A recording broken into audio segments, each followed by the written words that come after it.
Olá, muito boa tarde. Eu sou o Tiago Tavares, presidente da SaferNet Brasil. Nós estamos chegando ao final dessa nossa intensa programação da 13ª edição do Dia Mundial da Internet Segura aqui no Brasil. E para fechar com chave de ouro esse dia intenso de grandes debates, um debate aprofundado sobre muitos temas ligados à tecnologia, eu tenho o grande prazer, a grande honra de convidar o professor Demi Guetchko, que é o pai da internet no Brasil e que foi o cientista que conectou a internet, conectou o Brasil à internet lá em 1989, para conduzir essa última sessão que terá a conferência magna de encerramento com o professor Carlos Vodky e o professor Demi Guetchko fará a introdução do professor Carlos Vodky, que também é um pioneiro e um trabalho absolutamente referência e reconhecido por todos, e o professor Demi Guetchko fará, então, essa introdução do professor Carlos Vodky e também comandará o debate que se seguirá após a apresentação. Professor Demi, professor Carlos, é com muita honra que recebemos os senhores para fazer esse fechamento com chave de ouro e, de imediato, eu passo a palavra ao professor Demi Guetchko, que é também o diretor-presidente do NIC-BR, co-realizador desse evento junto com a SaferNet Brasil. Muito bem. Muito obrigado, Tiago, pela introdução aí. De novo, boa tarde a todos. É uma alegria voltar. Eu estive na abertura, agora estou de volta. E esse é um momento importante, depois de um longo dia de discussões com painéis muito interessantes, muito ativos. Nós estamos agora chegando à região do fechamento. Nós tivemos uma participação de jovens o tempo todo. O fechamento é um pouco mais paleolítico, então teremos o pessoal um pouco mais pré-histórico aqui na área. E o professor Carlos Vogt, que é, digamos, um guia para mim. O professor Carlos Vogt conheço há muito tempo e sempre foi uma orientação segura nesse momento, desde a época da RNP, do Tadao Takahashi, do pessoal que começou essa história. O professor Vogt sempre esteve envolvido nisso aí.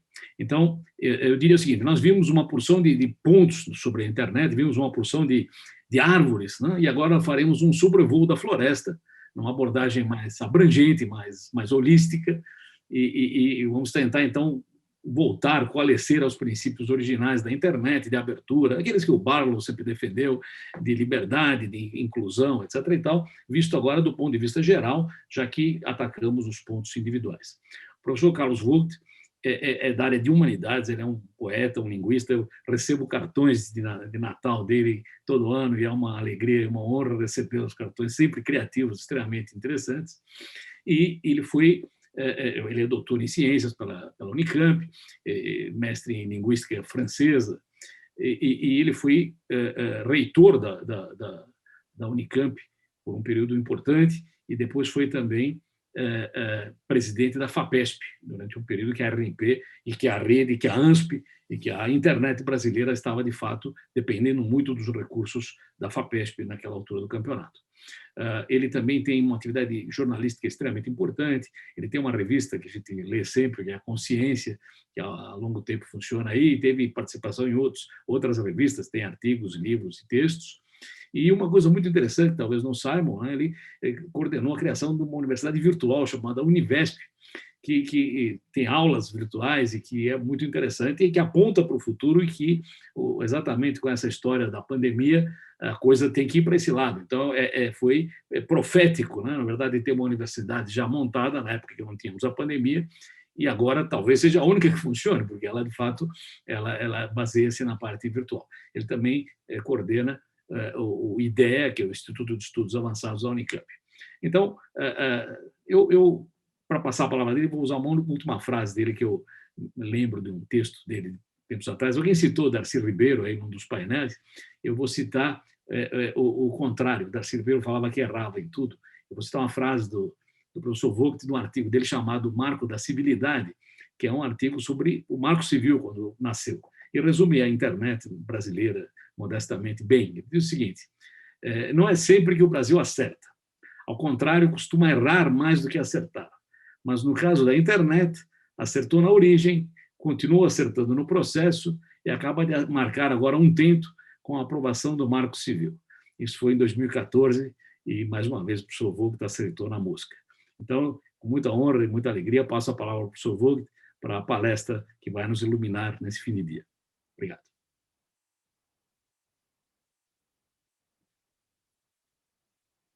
Precisa abrir o microfone, professor. Pronto, abre. Obrigado, Demi. Obrigado, Tiago. Obrigado pelo convite. Demi sempre gentil. Então, acordamos em tratar de um tema geral por uma internet mais positiva, nesse dia da internet segura. E como é uma palestra, enfim, tendendo à holística, como mencionou o Demi, eu pensei um tema relacionado com essa questão e relacionado com o cenário da crise em que vivemos e sobre o qual, inclusive, trabalhamos aí bastante no IDEA, não é? No Instituto de Estudos Avançados da Unicamp, que é a questão do futuro. Não é? E eu havia escrito um texto que eu vou aproveitar aqui para a revista Consciência, do nosso Labijó, um texto chamado Futurismos. E é disso que, então, vou falar um pouquinho e acrescentando aqui e ali umas pinceladas que vão, de alguma maneira, desenhando também a particularidade da internet nesse processo. Todas as crises por que passamos passam também por nós com o zumbido feroz de sons e ruídos que desagregam o nosso mundo, interior e exterior, como as matracas despedaçam os ícones da harmonia nos rituais católicos da Paixão de Cristo na Sexta-feira Santa.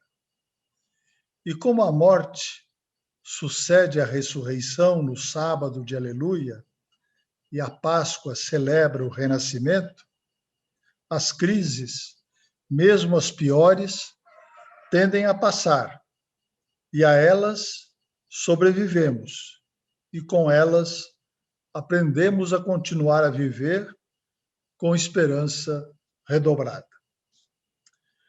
Com a pandemia do coronavírus, algo não experimentado pelo mundo, conformado no século XX, depois da Primeira e da Segunda Guerra Mundial, e no final dos anos 1980, pela queda do Muro de Berlim, veio como um improviso de surpreendente magnitude e silenciosa ferocidade. Os valores com que trabalhávamos nos mais diversos campos foram postos em estado de suspensão e de suspeição sem que tivéssemos até agora conseguido enxergar, em meio à claridade do silêncio, sequer os ruídos primários do que nos espera do outro lado do presente, dessa cortina que de repente caiu sobre a velocidade, o abismo das mudanças climáticas, a fragmentação do trabalhador, a unificação concentrada do capital. Vivemos na outra ponta do início do século, não só pelo tempo transcorrido entre o começo do século XX e o começo do século XXI, mas também pela inversão dos valores que um e outro anunciam, até mesmo na forma de manifestos que fazem a propaganda e o alarde dos princípios e dos mandamentos dos mundos novos que propagam. Nesse sentido, e porque estamos também falando de futuro, vale a pena reproduzir, porque terá a ver com o contexto em que vivemos também, o Manifesto Futurista, escrito por Felipe Tommaso Marinetti, publicado no dia 20 de fevereiro de 1909, no jornal francês Le Figaro, com seu elogio do perigo, da audácia, da agressividade, da violência, das máquinas, do carro, do militarismo, do machismo, dos elementos primordiais da guerra, do patriotismo, do desprezo pela mulher, do ferro, do aço, da energia, do arrombamento do impossível. Deu no que deu. A crueza da Primeira Guerra Mundial e a crueldade dos totalitarismos da Segunda Guerra Mundial, relacionados à Segunda Guerra Mundial. O Manifesto Futurista tem 11 pontos, 11 princípios, e são eles, digamos, enunciados programáticos, como era de se esperar de um manifesto, e diz o seguinte: queremos cantar o amor do perigo, o hábito da energia e do destemor. A coragem, 2. A audácia e a rebelião serão elementos essenciais da nossa poesia. Até hoje, 3. A literatura tem exaltado a imobilidade pensativa, o êxtase e o sono. Queremos exaltar o movimento agressivo, a insônia febril, a velocidade, o salto mortal, a bofetada e o murro. 4. Afirmamos que a magnificência do mundo se enriqueceu de uma nova beleza, a beleza da velocidade. Um carro de corrida adornado de grossos tubos semelhantes a serpentes de hálito explosivo, um automóvel rugidor que parece correr sobre a metralha, é mais belo do que a vitória de Samotrácia. Queremos, 5, celebrar o homem que segura o volante, cuja haste ideal atravessa a Terra, lançada a toda velocidade no circuito de sua própria órbita. O poeta deve, 6, prodigalizar-se com ardor, fausto e munificência, a fim de aumentar o entusiástico fervor dos elementos primordiais. Já não há, 7, beleza senão na luta. Nenhuma obra que não tenha um caráter agressivo pode ser uma obra de arte. A poesia deve ser concebida como um violento assalto contra as forças ignotas para obrigá-las a prostrar-se ante o homem. 8. Estamos no promontório extremo dos séculos. Por que haveremos de olhar para trás se queremos arrombar as misteriosas portas do impossível? O tempo e o espaço morreram ontem. Vivemos já o absoluto, pois criamos a eterna velocidade onipresente. 9. Queremos glorificar a guerra, única higiene do mundo, o militarismo, o patriotismo, o gesto destruidor dos anarquistas, as belas ideias pelas quais se morre e o desprezo da mulher. 10. Queremos destruir os museus, as bibliotecas, as academias de todo tipo e combater o moralismo, o feminismo e toda vileza oportunista e utilitária. E 11, enfim, nós cantaremos as grandes multidões agitadas pelo trabalho, pelo prazer ou pela sublevação.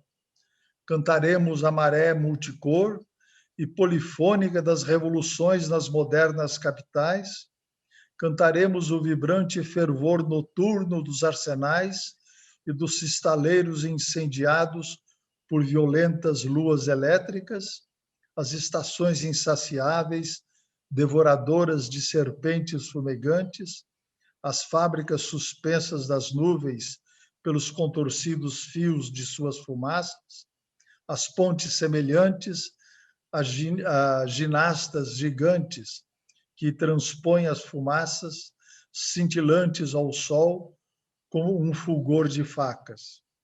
Os navios a vapor aventurosos que farejam o horizonte, as locomotivas de amplo peito que se impertigam sobre os trilhos como enormes cavalos de aço, refreados por tubos, e o voo deslizantes dos aviões, cujas hélices se agitam ao vento como bandeiras e parecem aplaudir como uma multidão entusiasta. Esse é o manifesto do Marinetti, e onde a gente vê o elogio, então, da violência, da guerra, da velocidade, do desenvolvimento marcado por essa simbologia dos carros, da locomotiva, dos navios a vapor e assim por diante. Era exatamente o vanguardismo.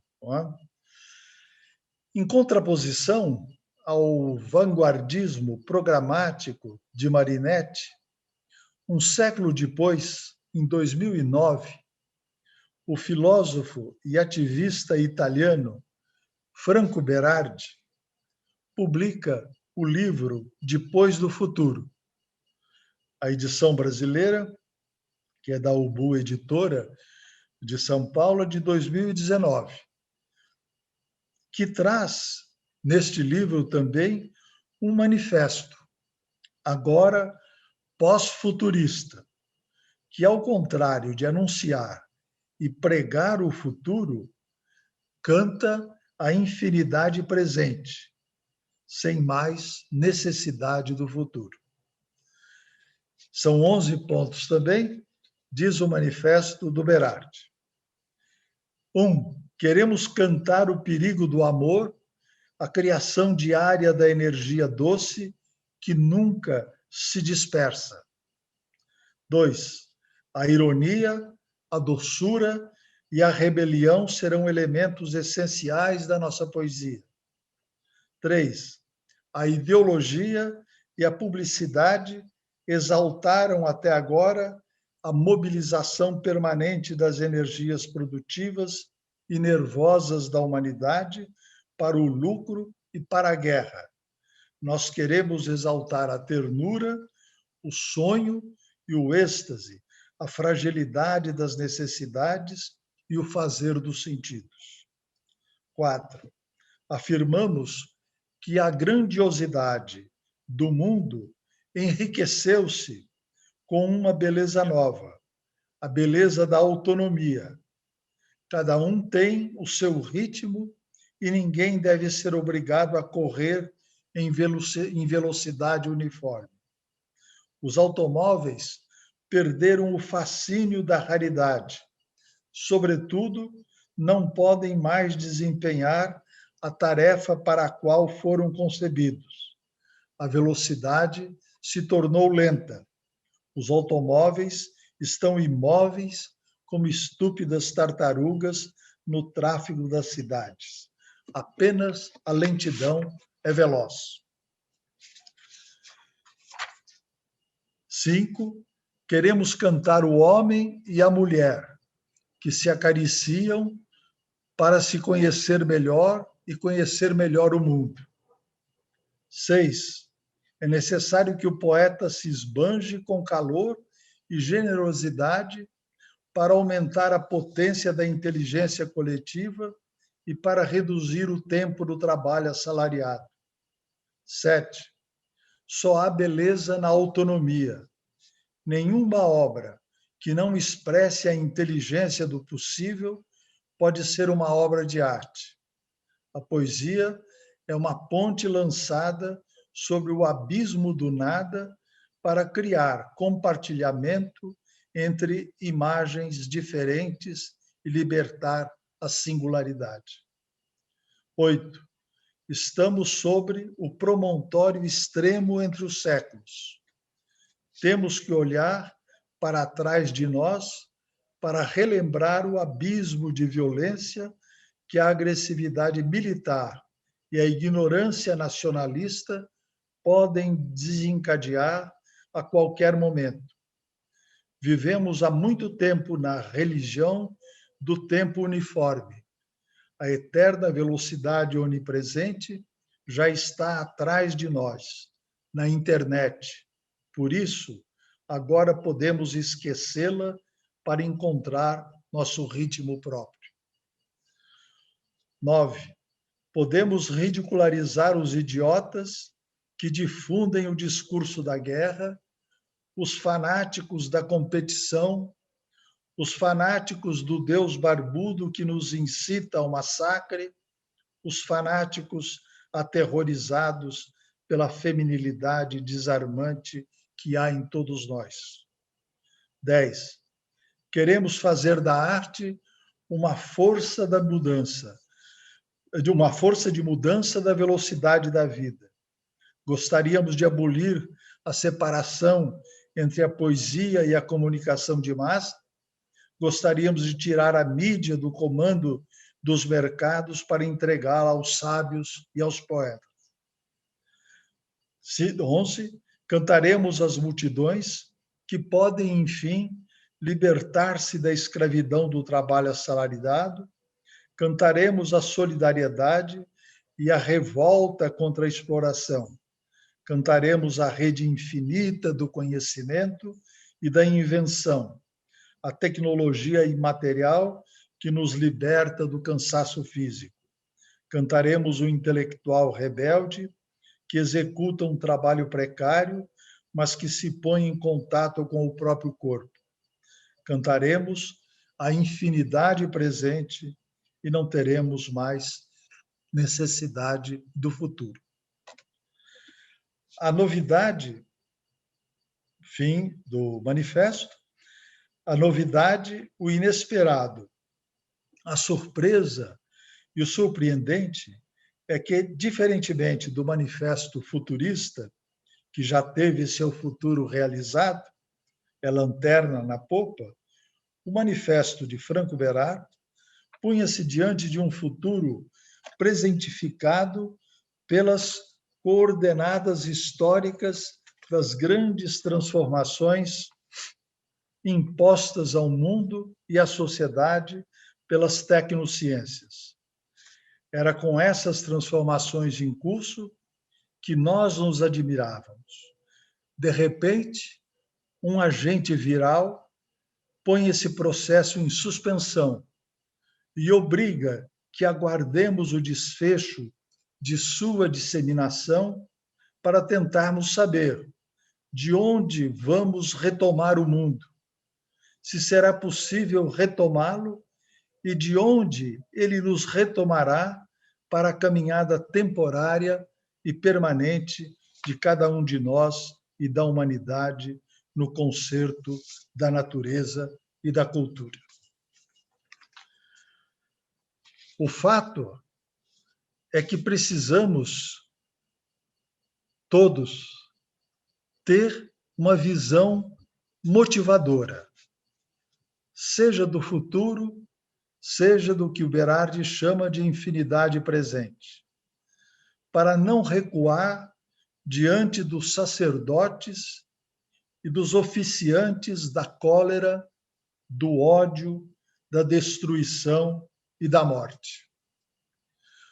O populismo, a internacional nacionalista, por mais paradoxal que a expressão pareça, o tradicionalismo como tendência filosófica, descobrem que a internet é território ainda livre, fronteira inexplorada e selvagem, no qual a hegemonia do politicamente correto ainda não se instalou.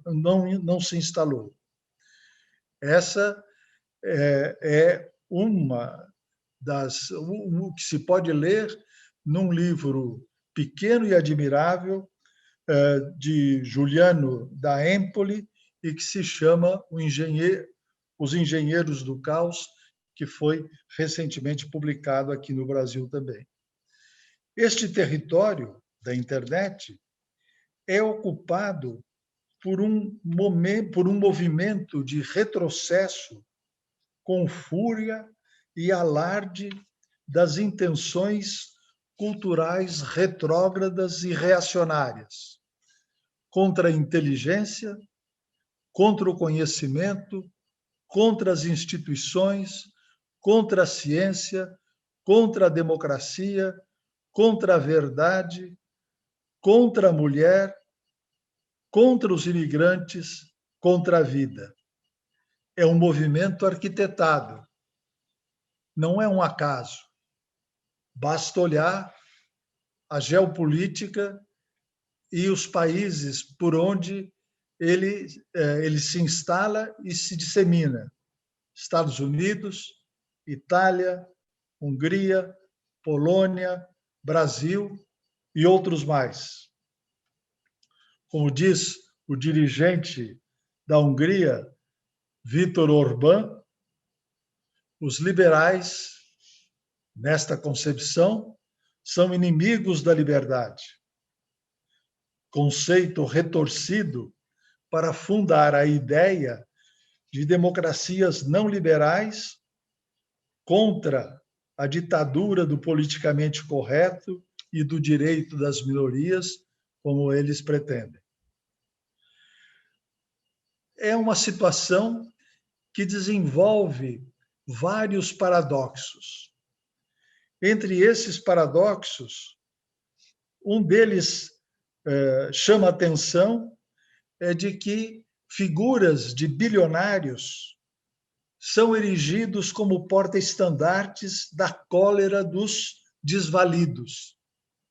Vejam o que aconteceu recentemente nos Estados Unidos com o presidente Trump. Os responsáveis por decisões públicas fazem da ignorância uma bandeira. A ignorância passa a ser um estado de graça. E não se trata da ignorância cultural, sobre a qual procurei tratar já em outros escritos, não é? E que diz respeito, digamos, à questão do bem-estar cultural, que se associa ao bem-estar social como um dos produtos e uma das relevâncias indiscutíveis da ciência. Trata-se, na verdade, dessa ignorância que eu chamo de ignorância social e que, do ponto de vista, digamos, provocador, permitiria distinguir, então, duas formas de ignorância que resultariam de duas maneiras distintas de tratar e de relacionar-se com o conhecimento. A ignorância cultural, que se opõe ao conhecimento propriamente dito, e a ignorância social, que se opõe ao conhecimento enquanto saber constituído ou sabedoria autorizada. Neste caso, a ignorância é um estado de carência de conhecimento. No outro, o da ignorância cultural, trata-se de um estado crítico de desconfiança em relação ao conhecimento que se tem ou que se pode vir a ter, o que permitiria, na forma de um paradoxo, dizer que o objetivo do conhecimento é pôr o homem em estado de constante ignorância cultural, o que equivaleria a dizer que o bem-estar cultural é um estado paradoxal de qualidade de vida feito ao mesmo tempo de conhecimento e de ignorância. O que se assiste é exatamente este elogio da ignorância social. E se vê situações em que as próprias autoridades se sentem à vontade para contestar aquilo que elas próprias afirmam e que constituem os dados da sua responsabilidade e da sua administração. É um mundo carnavalizado pelo escárnio, pelo deboche, pela grosseria, pelo exagero, pela piada chula. Nesse sentido, é preciso fazer prevalecer nas redes os princípios que o decálogo da internet enuncia. É preciso parar de recuar. É preciso carnavalizar o próprio carnaval nos gestos, nas práticas, na condução das políticas de Estado, na heresia do novo, fundador da novidade e da novidade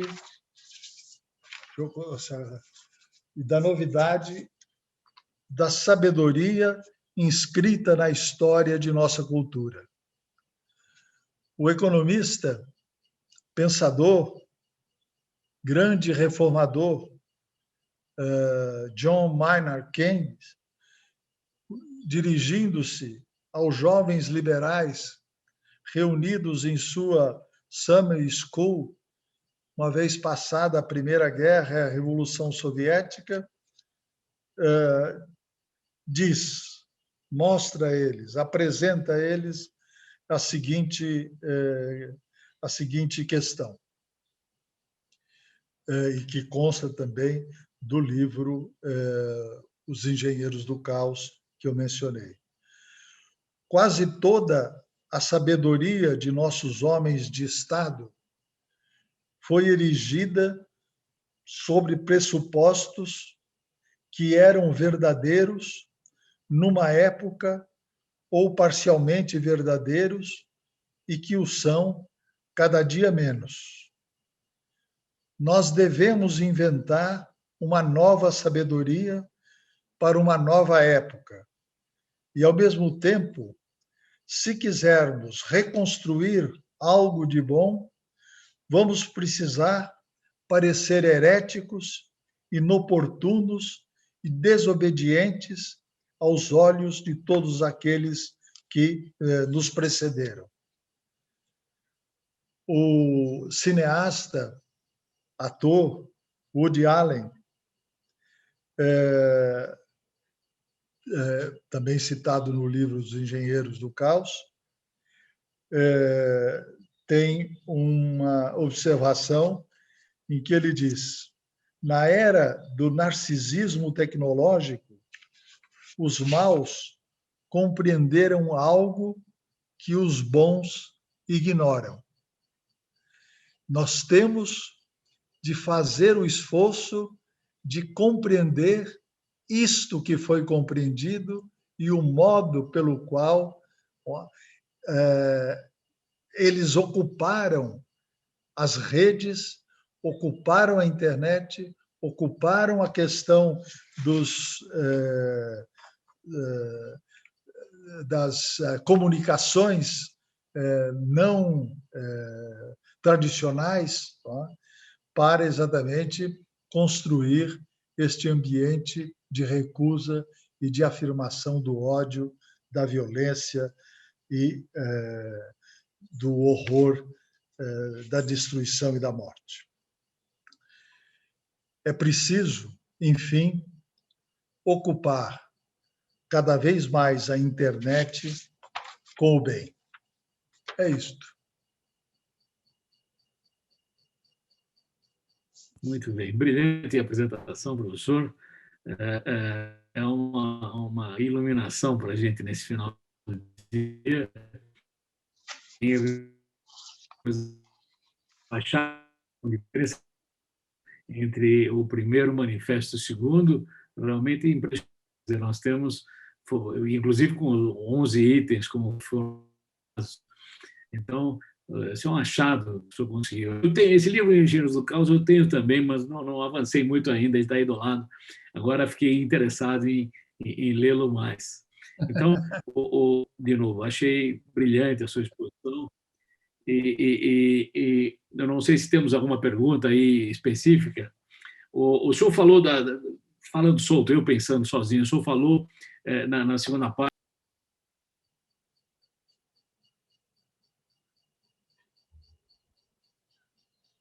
Caiu, Demi.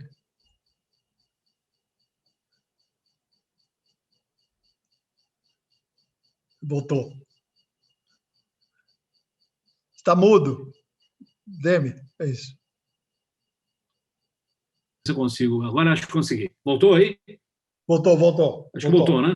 Voltou. Tá bom. Eu vou fazer, se quiser comentar a respeito. Então,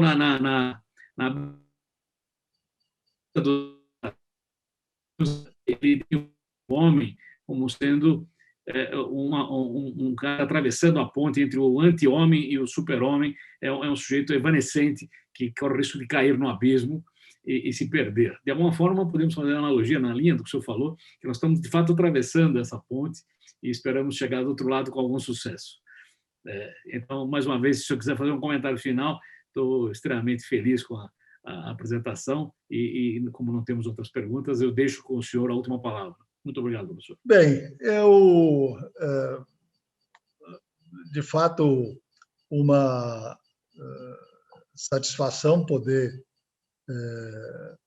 fazer esse pequeno pronunciamento de encerramento do encontro, e penso que é algo que tem ocupado a reflexão de todos nós, especialistas ou não.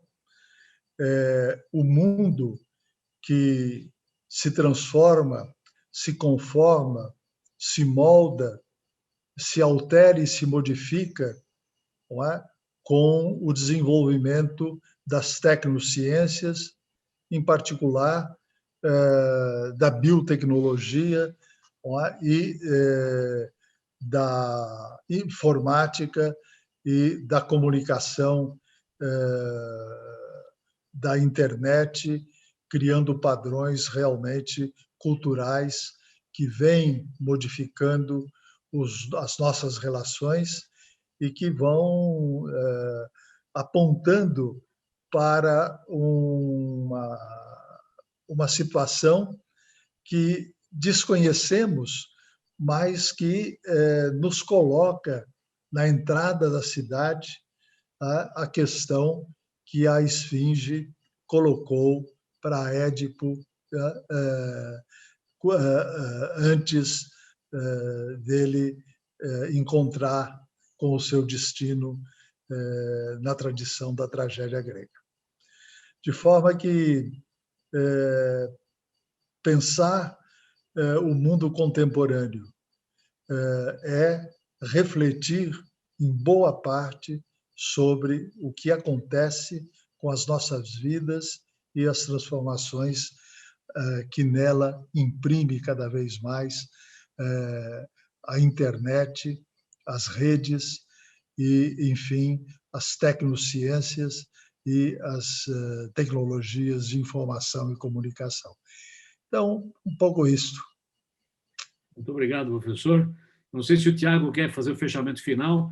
Eu, por mim, estou extremamente satisfeito com o que vimos e ouvimos e de fato, temos uma travessia a realizar. E, como dizia o Nietzsche, no Zaratustra, é perigoso olhar para trás e perigoso olhar para baixo. Temos que atravessar. Muito bom. Tiago, tem alguma coisa, alguém a comentar mais? Podemos encerrar aí? Não sei. Quem está aqui no suporte? Rodrigo. Bom, professor Demi, professor Carlos, uma honra enorme fechar com essas reflexões tão profundas e tão intensas para vislumbrarmos aí, né, o melhor uso que a gente pode fazer dessas tecnologias tão disruptivas e que nos fazem pensar sobre nossos próprios caminhos, né? Eu queria rapidamente só concluir agradecendo enormemente professor Demi, professor Carlos. Estamos muito contentes com esse evento especial de hoje, né? Um sucesso incrível, não só na parte técnica, mas na qualidade das apresentações que foram feitas aqui, e novamente registrar esse momento dessa 13ª edição no Brasil, no momento particular da pandemia, recesso de muitas escolas, muitos educadores acompanhando essa discussão em férias, inclusive, mas que não deixa de ser um momento de inaugurar essa agenda no Brasil, e que a gente possa seguir durante o ano todo, atento a esses múltiplos desafios que discutimos aqui ao longo dessa jornada. Então, mais uma vez, agradecer aos painelistas, aos moderadores que aceitaram participar, dedicaram seu tempo, e a todos vocês que assistiram, os que resistem até agora assistindo. Lembrando que toda a programação fica disponível no site do diadainternetsegura.org.br e ainda, em breve, estará separada por painéis específicos para quem quiser rever, para quem quiser consultar. Inclusive, os slides que foram apresentados podem ser revistos nos vídeos das transmissões. E, com isso, eu acho que a gente consegue tornar, né, esse dia mais um dia histórico para toda a comunidade que ama a internet, como a gente aqui na SaferNet, né? Em nome do meu colega Tiago Tavares, agradecer toda a equipe da SaferNet, o próprio Tiago, né, que ao fundar a SaferNet, tornou possível a gente ter no Brasil a sociedade civil também com um papel bastante ativo nesta jornada de tornar a internet um ambiente mais positivo. Então, registrados aqui os agradecimentos, agradecer novamente ao professor Demi, professor Carlos, e que tenham todos uma boa semana, fiquem bem na medida do possível, cuidem da saúde, e nos vemos no ano que vem, mas antes disso, seguimos à disposição e todo o conteúdo compilado no diadainternetsegura.org.br. Satisfação enorme. Grande abraço e esgotamos o evento de hoje. Seguimos mobilizados durante toda a semana. Para quem ainda quiser se mobilizar, pode cadastrar sua própria atividade no diadainternetsegura.org.br. Boa semana.